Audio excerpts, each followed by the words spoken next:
"Isn't my pink thing adorable?" she said with complete confidence, but her clothes were tattered and torn, and I, a guy, didn't know where to look. That's because there were holes in places that should not be seen. But she doesn't care and cheerfully laughs in her tattered clothes. Why were her clothes in such a condition, you ask? My name is Aiden. I work at a company that sets up and plans for events and such. I'm mostly on temporary assignments, but if my company is requested, we'll also assist in attracting customers at corporate event booths. We help with everything related to events. That's our parent company's specialty. I work at a subsidiary, so I'm often on site. I go to various venues on weekends. That's why I tend to be kind to those handing out flyers. It may seem like an easy part-time job, but it can be surprisingly disheartening when refused.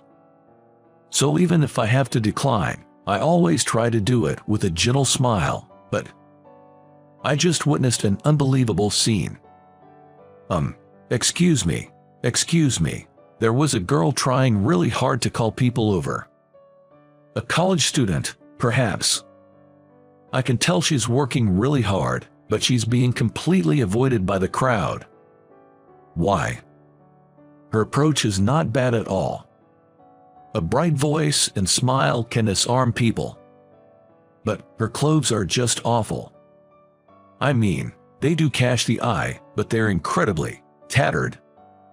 Her jeans are torn to shreds, and her t-shirt is ripped so much that you can see her skin everywhere. Or rather, it's more like it's full of holes. Why is this young girl dressed in such ragged clothes and trying to attract people? Didn't she have other clothes, or was she so hard up for money that she couldn't buy any? There's so much to question. Her jeans aren't showing her skin, but there's pink fabric visible from the rips. What is that outfit? With that appearance, her hard work in trying to attract people is wasted, and she looks nothing but suspicious. She's trying so hard, but she's being avoided so much that she's teary-eyed. And then, our eyes suddenly meet. I had a bad feeling, but... excuse me, you there, just a moment, please help me, just a little bit. Apparently, having been rejected too many times, she seemed to have lost herself or become desperate, and she was crying out to me. As for me, I really wanted to run away, because I was being looked at strangely by those around me. But she was being avoided so much, and the way she looked at me with those puppy dog eyes, I felt a little sorry for her. So I thought I'd at least listen to what she had to say. A survey. Yes. I want to know what you think about the clothes I'm wearing. She was looking very dejected, a girl named Sarah Garcia, hanging her head. Apparently, she's attending a fashion school and was conducting a survey for a thesis on how much damage is acceptable on damaged jeans. But it seems she was about to lose heart, being avoided like that. I couldn't help but blurt out, "How are you going to handle it if your sample isn't staying still?" Huh? No, I mean, it's a survey about what people think of the person wearing the clothes, right? If you move, the survey results will change. Yes, the subject of a survey should not move. Suppose you are thought to look like you have holes in your clothes just by wearing them. But if you move in those clothes, the impression of the outfit might change. The image is entirely different when seen in motion compared to when stationary. Also, that outfit is too eccentric. You are ruining your chance to attract people. I've got experience in attracting people. Do you want me to show you a little? Really? Sarah's face brightened, and I felt a little motivated. I may not need to go that far, but it's just a kindness. I instructed her to stand with a smile. Then, I turned to the people who looked at her and said, "Hello, excuse me for speaking to you out of the blue. Actually, she's researching the impression that clothes give. Could you spare a moment to help us out?" That's how I got them to answer the survey. I tried to be as friendly as possible, and when I asked for help for a college student, most people answered a simple survey. If they refused, I'd just say sorry and leave. If 70% of people stopped and 50% answered the survey, that's good enough. Attracting attention is surprisingly hard. You're amazing. I struggled for an hour and only managed to stop one person, but you're like a pro. Well, I am a pro after all. We were approaching the time for which she had permission, so we had to break up for the day. Near the end, Sarah bowed her head in thanks to me. Thank you so much. All my college friends are busy with their thesis, so I have to do this alone. The data won't be enough with just today's survey results, so we'll do it again. I'll keep in mind what you taught me today. She said that cheerfully, but I could sense her anxiety about having to do it alone again. From now on, she'll look like a dejected puppy to me, and I feel somewhat heavy-hearted. Don't show me that look. I know all too well the difficulties of attracting attention. Would you like some help? Huh? Oh, I mean, if I'm not intruding. No way, thank you so much. She repeatedly bowed, her eyes sparkling. I exchanged numbers with her and parted ways. I had no ulterior motives, I just couldn't leave her alone. I did think I might be butting in too much, though. I didn't think at the time that this would later significantly change my life. Next weekday, she was conducting a survey activity between lectures. Even though the internet is widespread now and most of this type of thing is done online, she said, photos may not convey the color accurately. Apparently, she designed torn jeans, or rather, damaged jeans with patches of pink cloth over the rips.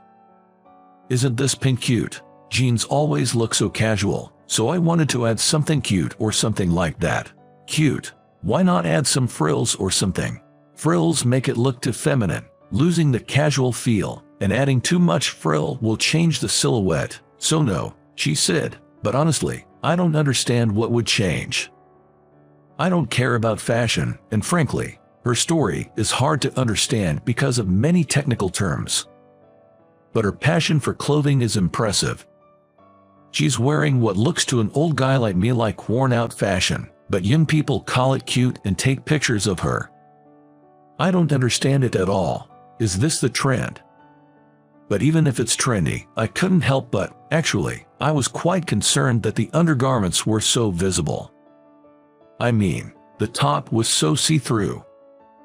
Wouldn't anyone be concerned, I thought. But it turns out that this skin-showing fashion was also her idea. Haha, no, it's not like that. This is a variation of fake tights. Fake tights. What is that? I don't know the details, but apparently, there are tights that women wear that look like thin stockings but are thicker. Especially when dressed in cute fashion. Wearing things like frilly skirts, wearing thick tights can make the balance look bad, it seems. This fabric you see through the tears is skin-colored, and it's quite warm. Oh, I see. So it wasn't actually your skin. I wondered why you weren't cold. Fashion is deep, I feel, but it's a world I don't understand. But it was fun to hear about fashion from Sarah. And she always talked happily, sparkling, and it was blinding. I received energy every time I saw her face and realized that I was filled with a feeling of happiness. A month later, she successfully collected the necessary data. Thank you so much. I want to do something to thank you, but no need for that. I just helped out of concern. No way. Well, could you at least tell me where you work? You're with an event company, right? Can we consult with you about university events? Of course. I said that and handed her my business card. It would be great if she talked about me to someone and they contacted me for assistance. Well, things don't always go smoothly, and I didn't do it because I wanted something in return. Rather, I did it because I wanted to see Sarah. So, well, to say that this is the end is honestly a bit lonely. But a working guy like me doesn't match a college student like Sarah, and surely someone younger with a better fashion sense and cooler will sweep her off her feet. Thinking that, we parted with smiles in the end. But then, a week later, I was utterly confused. because when I arrived at work in the morning, suddenly, someone tapped me on the shoulder. Whoa, I was so startled that I jumped. Even more so when I turned around and saw that it was the boss. My heart almost leapt out of my mouth. "Oh, sorry, I didn't mean to scare you. No, it's my fault, sorry. A low-level employee like me never talks to the CEO." As I stood there looking tense, he called me into his office, saying, "Can I talk to you for a second? Did I do something wrong?" Entering the CEO's office with cold sweat all over my body, there was a man in a sharp suit. According to him, he's a human resources person from the headquarters. Why is someone from the headquarters? Cold sweat dripped down my back. Actually, he personally wants you to be assigned to the staff development division at headquarters. What? I was so surprised that I forgot I was in the CEO's office. CEO at the headquarters is like a god. He assigned me directly, and it must be some mistake. That's what I thought, but seeing that the headquarters guy had come all the way here, it doesn't seem to be a misunderstanding. In fact, we are currently developing someone at our headquarters who can take charge of event summarization. Dan has abundant experience in events and is skilled at teaching, or so I've heard from Miss Garcia. Garcia, miss. I go into a major panic. Certainly, the surname of the CEO is Garcia. But Garcia isn't rare surname. However, I've only met one woman named Garcia recently, and the fact that she said I'm good at teaching, could it be? By miss, do you mean Sarah Garcia? Yes, that's right. The HR person said that, smiling and explaining the situation. Apparently, she boasted to her father, who is the president of the headquarters, saying, "I met this amazing person who helped me with promoting."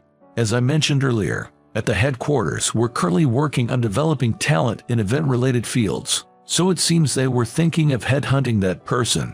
Sarah ended up receiving the business card I handed over, and it turned out that the person was from one of our subsidiaries. Can I really handle something like this? It's not about whether you can handle it, but whether you want to. The HR person said that to me kindly, and I gratefully accepted the offer to work at the headquarters. That's because I was freshly reminded of the difficulty of teaching others from my interactions with Sarah, and I wanted to try something new, like educating someone. So, I was transferred to the headquarters. The headquarters has a large office building, and I was very nervous as I had rarely been there. Moreover, since I was introduced by the CEO's daughter, I had to go and greet him. As I headed to greet the CEO, with great trepidation, I heard, Dan, there is Sarah here as well." Why is Sarah here? I was surprised in various ways, but it seems she helps out at the company during her college breaks. I want to hold a fashion event in the future, and I'm studying for that. I also have a part-time job in fashion, so it's quite tough, Sarah said, laughing. I haven't seen her in a while, but today she was wearing office clothes, with pink tights, and was quite flashy. Well, this company handles events, so hairstyles and nails are relatively free. Listening to our conversation, the CEO said, "It seems my daughter has been taken care of, and as a father, I must thank you, but I won't be easy on you, so be prepared for that," putting me on notice. I hurriedly declared, "I will do my best." From there on, it was really tough. I struggled with unfamiliar tasks and made many mistakes. But the sense of accomplishment from completing the work was immense, and I became more and more absorbed in my work. However, it boosted my confidence, and I was able to act more boldly than before. Perhaps that's why I could muster the courage to take a step forward. The content was to invite Sarah to tea, an incredibly trivial matter. Is it okay? Yay. Sarah and I started having tea together frequently. Every time, I couldn't quite understand the mysterious fashion terms she told me, but being with her was fun. I think I like Sarah. I unconsciously muttered such a thing. I wondered what I was doing myself, and honestly, I didn't realize what I had said for several seconds. But Sarah shyly smiled and said, "I like you too. I mean, I wouldn't go for it every time if I didn't." We started dating. Although she's still a college student. So I intend to wait for her until she graduates. A few years later. Isn't the lighting here a bit too bright? Oh come on, it's just your professional bias. I was checking the wedding venue with Sarah. We're going to have a wedding next year. The fully matured Sarah was tired of me looking at the venue's lighting. We're the stars this time, so let's not talk about behind-the-scenes stuff. But Sarah, you're designing your own wedding dress, aren't you? You kept insisting. It's fine because it's something I'm going to wear. We laughed together, having this kind of back and forth. Sarah, who used to struggle with attracting customers in ragged clothes, has now become so beautiful that everyone turns to look at her. But still, her taste in clothing is as quirky as ever, and I still don't quite get it. Because I don't understand, I want to know more about Sarah, and I want Sarah to know more about me. That's what I've been thinking. Let's make our wedding the best it can be. What are you talking about? It's bound to be the greatest wedding of our lives. When I say that, Sarah responds with, "You're certainly right about that," and together we dream of a happy wedding that's not far in the future.